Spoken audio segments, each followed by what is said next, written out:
Hello, welcome to the Wickersley Partnership Trust's School Report. Today we're going to inform and discuss with you about the school dinner and the contrast between primary and secondary school dinners. I am Eliza, and I'm from Aston Hall Junior and Infant School. And I'm Esme from Wickersley School Sports College. Also, on our team, we have Sam from Wickersley and Esme from Aston Hall. We're now here with Miss Lee. She's the Chief Finance Officer at Wickersley Partnership Trust. On portion sizes, what are the guidelines set on school meals set by the government? So the government has what's called the school plate, which is a picture of a plate essentially, which says that 1/3 of your meal needs to be made up of a protein, 1/3 carbohydrates and 1/3 fruit and vegetables. And these were set back in the 1980s or 1990s, so possibly a little out of date. On the topic of fruit and vegetables, would you say that we need more fruit and vegetables in school? As in Wickersley School, we have 7 food outlets with only 2 or 3 which actually have like the option of fruit and vegetables. In my opinion, absolutely. So alongside the guidelines, the government, although it recommends 1/3 of your meal being fruit and vegetables, that's a minimum. So there is no limit on fruit and vegetables. So for those children who are, I don't know, maybe bigger, need more energy than the smaller children, particularly comparing a year 11 to a year 7, they should have fruit and vegetables available at every outlet so that they can bulk up their meal to make sure they've got enough energy to get them through the afternoon. And what would you say if, say for fruit bowls or something, what would you say if the fruit was just out and it didn't look appetising? How could we improve that? I think that's where we use student voice to go back to the provider. So whether that's the school itself or whether that's an external provider that's brought in to provide the school meals, I think we should get examples and then get opinions from the students as to what works best for them and try and work with the provider to do that within the costs that they've been allocated. At Aston Hall, a year 3 student gets the exact same portion size as a year 6 student. Would this lead to any food waste? Is there anything we can do about this? I think the biggest issue is that the portion sizes probably aren't big enough for the year 6, so it's less likely to lead to a wastage issue. It's more likely to lead to that a year 6 is more likely to be hungrier than a year 3 with that portion size. But in terms of food wastage, trying to put food out for a year 6 extra when not all of them need it could actually lead to food wastage. Yes, you're right. Because at Aston Hall, say if a year 6 student or a year 3 student or anything in between didn't like their meal, is this unfair for the other students if the student just leaves it? It is. So we try to combat that by getting students to choose the meals that they like before the mealtime set in. So instead of them walking up to the dinner counter and finding that they don't like either of the meals, they're made aware of what those meals are in advance. So ideally they can pick the one that they choose. Following on from that, I think if there's an issue with there are lots of meals on offer that a lot of children don't like, I don't know, baked bean curry, then there is a high chance of wastage. So we do have to listen to the students and what they like to eat. Yeah. In secondary, we also have year 7s and 13s who have the same portion, but as we're in secondary, we have more choice. So if a student went to one outlet, they could always go back at another break to go get more food. If too much food is made to be provided, what would you say on food wastage in this sort of scenario? So it definitely is more of a risk at secondary school because there are so many food outlets, you have to put everything on at every outlet, well, certain foods, and I think that is likely to lead to more food wastage. However, we have to be careful that we don't put too little food on and that not everybody's getting enough food, particularly again with this size issue, a year 11 eating more food naturally than a year 7. Yeah. At Aston Hall, we have 1 break to have our snack if we brought one, and 1 break and 1 dinner, which is an hour long.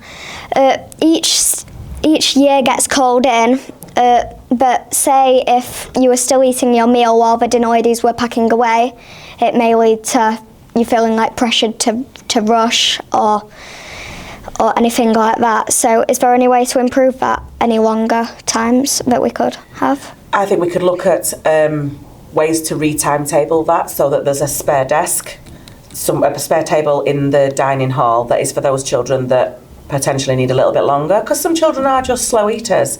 And I think you're right about the stress and anxiety. The last thing we want to be doing at lunchtime is creating a stress problem. We want to be nourishing the children ready for their afternoon learning, rather than getting them all stressed out and actually leaving the dining room hungry, because they end up just in a panic scraping their food off their plates and rushing back to class. So if you think it's a real issue, I think we should pick that up with the head teacher and the catering team. Yeah. Similar to rushing, say you got in a queue at the start of break in secondary, you had 2 half-an-hour breaks, which I think works really well, because if you had 1 hour break, then that would just lead to even more queues, because you'd have more time, but they wouldn't be like, it'd just be longer queues. But 2 half-an-hour breaks works really well. But in like the scenario of you've waited all break and then you get to the front and then bell goes and you're not allowed to be served, what could you do? Because you've wasted your time. You could have been doing something with your own time there. So in secondary, it's likely you could ask for a trial of staggered break times. Obviously the lesson times are set, but it could be that you have a rotating profile. So year 7s go in first, then year 8s, then year 9s, and the following week year 8 goes in first, then year 9, then year 7, to try and minimise that, and then to make sure that anybody that's left at the end of the first break gets sort of a pass to be the first in the queue at the second break, to make sure that they don't suffer the same issue twice. So that's a system that could be considered. Yeah. Adding on to what I said before about you can eat your snack at first break if you brought one, some kids who might not bring a snack might feel like their dinner time, whether they've brought a packed lunch or if they've bought a dinner, might not feel like it's enough. If their friends have snacks but they don't, their friends might be full by dinner but they might not. No, and I think that's where we get the fruits and vegetables in. So we start that at dinner time, and if that is working and that is making the children full for the afternoon, we could look at moving some of that from the dinner time service to split it so that there's fruit available at break time, just to push those children that are hungry or haven't had a very good breakfast or were running late in the morning. That just helps to get them to lunchtime to then get their proper dinner to keep them into the afternoon. They're all good ideas. These are all good ideas that we should take back through student council to our head teachers and the catering providers, absolutely. Yeah, but I think that's it for all our questions. Thank you. Lovely. Thank you. We have noticed that the price of school meals are increasing. At Aston Hall, a school meal costs £2.50 a day, which is then £12.50 a week and £50 a month. At Wickersley School, it's £3 for a meal each day. That is then £15 a week and £60 a month. As a Year 8 student, when I was in rollover, a 3-week period of time to get used to the layout of school, the price of a school meal was around £2.50. It then rose to £2.65 when I went into Year 7, and then, like I said, £3 in Year 8. Our research shows that at a primary school's foundation stage, a foundation stage student has the same size portion as Year 6. At Wickersley, this is the same. A Year 13 student would get the same size portion as a Year 7. This could cause food wastage as a younger student won't eat the same amount as an older student. This can also be controlled by size. A taller student will need more energy than a small student. Even the same year groups differ in size. Here we have a quote from one of the Year 6 AC students in Aston Hall.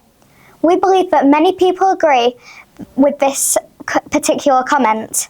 This student says, "I think that we need larger portions for bigger kids." Hi, what are your opinions on the school's food?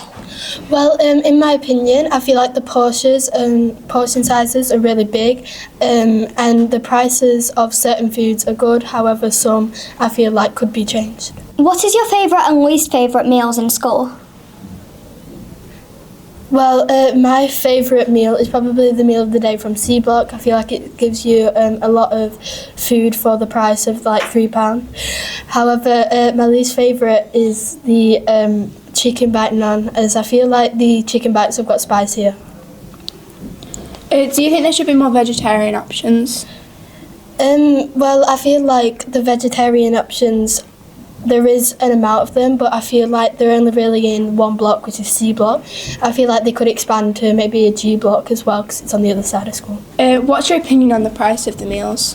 Well, it depends on what meals you're talking about, because I think C block's meal of the day for £3 gives you a large portion. However, the other stuff like a baguette is about £2.65, which feels a bit too much just for that portion. Is all food available to you? Well, I'm non-vegetarian or non-vegan, and I don't have any allergies, so yeah, all food's available to me, but I know some people that do have allergies that have to go to certain blocks to like get those needs. If you did have any like intolerances or allergies, what other options do you think we should add? Well, I feel like a salad bar would be quite nice for people that are vegetarian and vegan.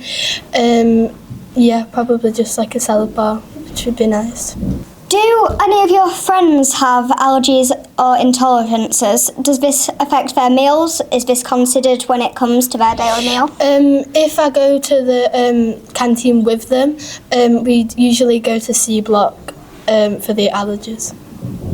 Okay, now Jemima, what are your opinions on the school food? I think that they are very nice. I think there's lots of options, but sometimes they can be a little bit wrong, but that's alright because mostly they are very nice. What would you say is your favourite and least favourite meals to have at school? Probably my most favourite. It's pretty hard because we do have special menus. So on special menus, probably like a Sunday dinner. But on just normal menus, probably like pizza or something. And for my least favourite, I don't particularly like the Friday fish fingers because they are a little bit rubbery and plain. Do you think there should be more vegetarian options? Yeah, I think there should be more vegetarian options because I feel like more people are becoming vegetarian right now. So, yeah. Is all food available to you? Yes, I do not have any. I'm non-vegetarian. I'm not vegan. I don't have any allergies. So, yes. If you could add one thing to like your meals, what would you add? Probably a little bit more vegetables. Just to make it a little bit healthier, or something to make it a bit healthier.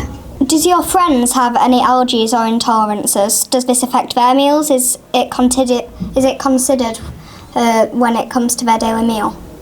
Not that I know of. I think there is one girl that might have an allergy to nuts, but I don't think it affects their daily meals, seeing as there's not a lot of nuts in our school dinners. Yeah, thank you for your opinions there. Thank you, I think that's all it. We have come to an end now. In conclusion, we believe that both of our school meals should be improved By factors such as the price, the nutritional value and the intake on vegetables. Thank you for watching our video. Bye!